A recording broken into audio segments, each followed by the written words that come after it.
ನಮಸ್ತೆ ಮಿತ್ರರೇ.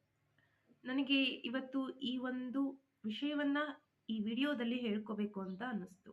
ಅದೇನಂದ್ರೆ, ನಾವು ಊಟ ಮಾಡುತ್ತಿರುವ ಊಟ ನಿಜವಾಗಿಯೂ ಕೇವಲ ಪೌಷ್ಟಿಕಾಂಶವನ್ನ ನೀಡ್ತಾ ಇದೆನಾ? ಅಥವಾ ಜೊತೆಗೆ ವಿಷವನ್ನು ನೀಡ್ತಾ ಇದೆನಾ? ನಮಗೆ ಗೊತ್ತಿದೆ, ವೈಜ್ಞಾನಿಕ ಕೃಷಿ ಎನ್ನುವ ಹೆಸರಿನಲ್ಲಿ ನಾವು ರಾಸಾಯನಿಕಗಳನ್ನ ಗಿಡಗಳಿಗೆ ಸಿಂಪಡಿಸಿದ ಆಹಾರವನ್ನ ಪಡಿತಾ ಇದ್ದೀವಿ. ನನಗೆ ಶಿಕ್ಷಕ ವೃತ್ತಿಯ ಜೊತೆಗೆ ಕೃಷಿ ಅತ್ಯಂತ ಪ್ರೀತಿಯ ವೃತ್ತಿಯಾಗಿದೆ.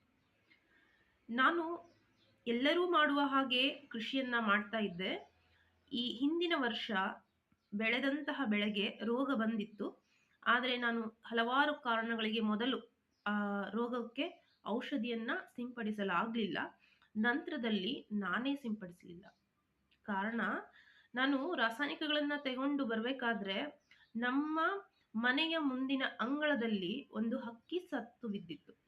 ನನಗನ್ನಿಸ್ತು, ಅದು ಎಲ್ಲ ರೈತರು ರಾಸಾಯನಿಕವನ್ನ ಸಿಂಪಡಿಸುವಂತಹ ಸಮಯವಾಗಿತ್ತು. ಆ ಹಕ್ಕಿ ಏನನ್ನೋ ಇಂತಹ ಬೆಳೆಯನ್ನ ತಿಂದಿರಬೇಕು, ಹೀಗಾಗಿ ಸತ್ತಿದೆ ಅಂತ ನನಗೆ ಅನುಭವ ಅನ್ನಿಸ್ತು. ಅದಕ್ಕೆ ನಾ ಅವತ್ತಿನ ದಿನನೇ ನಿರ್ಣಯ ಮಾಡಿದೆ, ಯಾವುದೇ ಕಾರಣಕ್ಕೂ ಅದೇನೇ ಆದ್ರೂ ನಾನು ಯಾವ ರಾಸಾಯನಿಕಗಳನ್ನ ಸಿಂಪಡಿಸುವುದು ಬೇಡ. ನೋಡಿಯೇ ಬಿಡೋಣ, ಬೆಳೆ ಬರುತ್ತೋ ಬರಲ್ವೋ.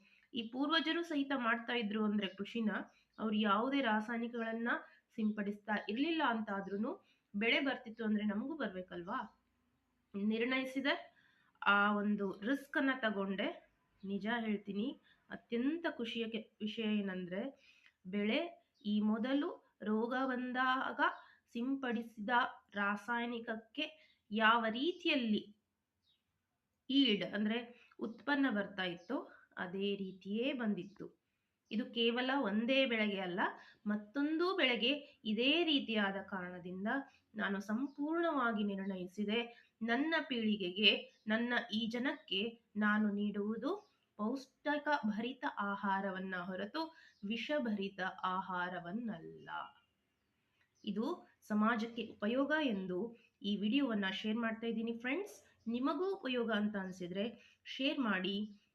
And one more thing, I did not say you follow this, but you may follow this, which will help the peoples more and more. Thank you.